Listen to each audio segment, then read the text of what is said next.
Throughout their short lives, the Clutter family was seen as the model family who had many good relationships external to their household. However, the relationships within their household are more complicated than their community is led to believe.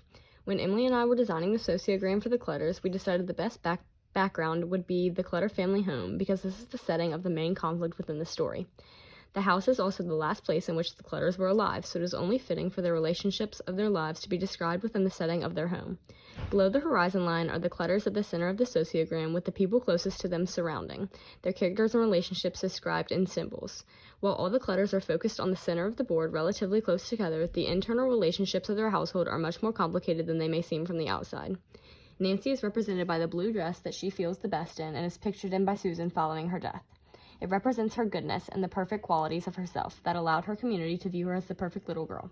Kenyon is constituted by a lone boy standing on top of the world, which is representative of the town's view of him as a person.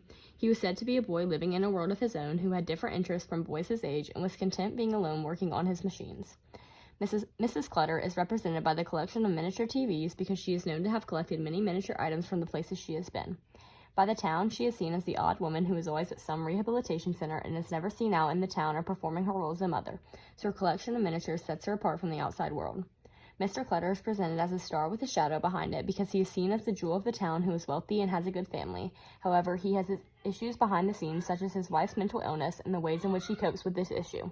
The children are connected to their father by a series of crowns, which symbolizes the idyllic stature that characterized their father for them and the figure of authority he posed in their lives.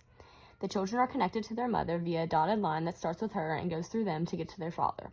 Their mother is also removed slightly from the rest of the family because she does not spend much time with them due to her depression. Nancy and Kenyon are connected by a rope with a knot because they have a close relationship as siblings because they are somewhat removed from their parents, either by their father's authority or their mother's aloofness.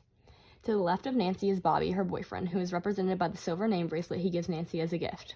This represents his deep devotion to her and his commitment to their relationship.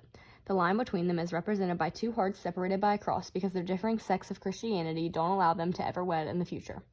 While Nancy is still alive, they continue to pursue a relationship even though Mr. Clutter will not allow their marriage. To the left and above Nancy is Susan, her best friend, who is represented by a pretty girl's eyes, which are closed.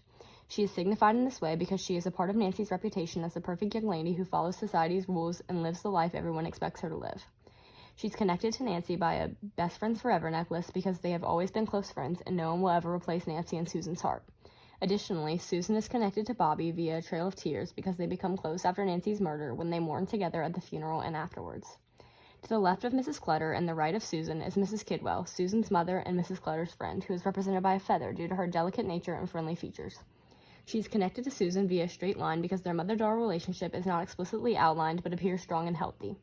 Mrs. Kidwell's relationship to Mrs. Clutter is represented by a line with holes in it because they are surface-level friends, but because of Mrs. Clutter's withdrawal from society, they lack the ability to form a deep relationship.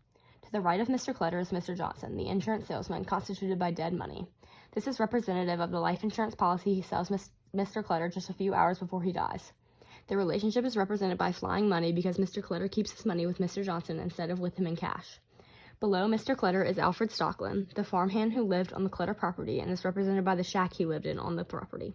His relationship to Mr. Clutter is constituted by a dirt path that represents the path that connected Stockland's house to the Clutter house. In the far right corner is the Ashitas, who are a poor working immigrant family in Holcomb and are represented by gold teeth because Mrs. Ashita comes to Mr. Clutter for advice on the gold teeth she wants to get her husband as a gift. Their relationship is shown by a hand that is reaching from the Clutters to the Ashitas because they look up to the Clutters as the ideal family and long for what they have.